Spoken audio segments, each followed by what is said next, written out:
नमस्कार मित्रांनो, आज मी महाड या शहरात आलेला आहे। महाड शहरात असलेले डॉक्टर बाबासाहेब आंबेडकर यांचे राष्ट्रीय स्मारकाला मी भेट दिलेली आहे। या ठिकाणी आता या भेटी दरम्यान आपल्याला या स्मारकाविषयी मी या व्हिडिओमध्ये आपल्याला थोडक्यात माहिती देणार आहे।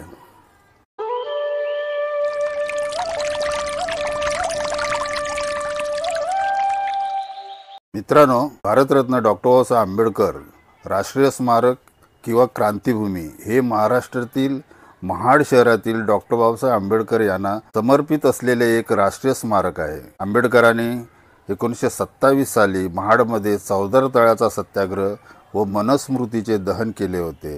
या दोन ऐतिहासिक घटनेच्या स्मृती कायम राहाव्यात म्हणून महाराष्ट्र शासनाने चौदार तळे सौंदर्यीकरण आणि 2004 साली या राष्ट्रीय स्मारकाची उभारणी केली। सध्या हे स्मारक समाज कल्याण विभागाच्या अखत्यारीत असून डॉक्टर बाबासाहेब आंबेडकर संशोधन व प्रशिक्षण संस्था बार्टी ही संस्था त्या स्मारकाची देखरेख करतात। युती सरकारच्या काळात 14 एप्रिल 1998 रोजी तत्कालीन मुख्यमंत्री श्री मनोहर जोशी यांच्या हस्ते स्मारकाच्या इमारतीचे भूमिपूजन करण्यात आले होते। स्मारकाचे बांधकाम पूर्ण झाल्यानंतर 10 ऑगस्ट 2004 रोजी तत्कालीन मुख्यमंत्री श्री सुशीलकुमार शिंदे व उपमुख्यमंत्री विजयसिंग मोहिते पाटील यांच्या उपस्थित स्मारकाचे उद्घाटन करण्यात आले होते।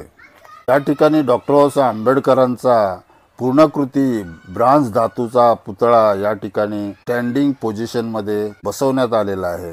या स्टॅच्यूतून डॉक्टर बाबासाहेब आंबेडकर आपल्या बांधवांना व आपल्या देशातील लोकांना संदेश देत आहेत। उठा, रात्र वैराची आहे, संघर्ष करा, संघर्ष केला तरच ह्या देशाचं संविधान आणि लोकशाही आपण वाचवू शकतो। मित्रांनो, खरोखर आज आपली लोकशाही व आपलं संविधान धोक्यात आहे। बाबासाहेबांनी दिलेल्या या संविधानाला आपल्याला वाचवायचं आहे, त्यामुळे सर्वांनी झोपून चालणार नाही, जागे राहून संघर्ष करावा लागेल। आता आपण स्मारकाच्या आतमध्ये जाऊन पाहूया आणि इतर माहिती आपण या वास्तूमध्ये प्रवेश करताच आपल्याला समोर बाबासाहेबांचे काही फोटोज व संविधानाचे प्रियम्बल लावलेले दिसते।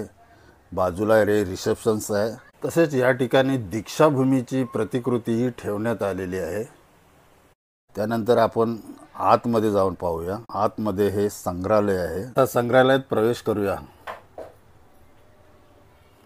वाह, जबरदस्त! संग्रहालयात खूप महत्त्वाचे दस्तावेज लावण्यात आलेले आहेत। डॉक्टर बाबासाहेबांच्या बालपणापासून मृत्यूपर्यंत त्यांचा ज्या महान व थोर व्यक्तींशी संबंध आला व ज्यांनी त्यांना आर्थिक व सामाजिक क्षेत्रात खूप मोलाची मदत किंवा साथ दिली, अशा महान व थोर व्यक्तींचे त्यांच्या समेत फोटोज आहेत। त्यांच्या कुटुंबाची वंशावळ आहे या ठिकाणी लावण्यात आलेली आहे व संपूर्ण कुटुंब यांच्या समेत त्यांचे बरेचसे फोटो आहेत। त्यांनी लिहिलेली पत्र, त्यांनी सुरू केलेली पाक्षिक, दैनिक यांच्या प्रतिकृती, तसेच संविधान सभेतील त्यांची भाषणे व इतर दाखले यांच्या प्रती या ठिकाणी लावण्यात आलेले आहेत। डॉक्टर बाबासाहेब आंबेडकरांनी अस्पृश्य समाजासाठी, स्त्रियांसाठी, कामगारांसाठी आणि ह्या देशासाठी, पूर्ण मानव जातीसाठी त्यांनी काम केले। त्याचे दाखले आणि पुरावे आपल्याला या ठिकाणी बघायला मिळतात, वाचायला मिळतात। मित्रांनो, आपण ह्या राष्ट्रीय स्मारकाला भेट देऊन इथे लावलेले जे दाखले व पुरावे आहेत हे आपण पाहू शकता व आपण वाचू शकता। यातून आपल्याला बरीचशी माहिती मिळू शकते। या ठिकाणी खूप सारे दस्तावेज व त्यांचे फोटोज लावण्यात आलेले आहेत। बाबासाहेब आंबेडकरांचं दुसरं लग्न झालं, त्यांच्या पत्नी समेत या ठिकाणी बरेचसे फोटो आहेत। तसेच या ठिकाणी एक बुद्ध मूर्ती खूप छान अशी सुंदर स्टँडिंग पोझिशन मध्ये या ठिकाणी बसविण्यात आलेली आहे। खूप सुंदर मूर्ती आहे। सुमारे 10,000 चौरस फुटांपेक्षा अधिक जागेवर इमारतीचे बांधकाम झालेले आहे। स्मारकामध्ये भव्य असे वातानुकूलित प्रेक्षागृह आहे, संग्रहालय व वाचनालय आहे, तरण तलाव, ड्रेसिंग रूम, बहुउद्देशीय सभागृह, त्यामध्ये 1046 आसन व्यवस्था आहे व उपहारगृह आहे। तसेच विविध प्रकारची दालने आहेत। मित्रांनो, माफ करा, माझ्याकडे वेळ नसल्यामुळे संपूर्ण स्मारक मी दाखवू शकत नाही, परंतु मी जी थोडक्यात पण बरीचशी माहिती दिली आहे। हा व्हिडिओ आपल्याला आवडला तर नक्की लाईक करा, कमेंट करा, माझ्या चॅनलला सबस्क्राईब करा। भेटूया पुढच्या व्हिडिओमध्ये। पर्यंत सर्वांना नमस्कार, जय भीम।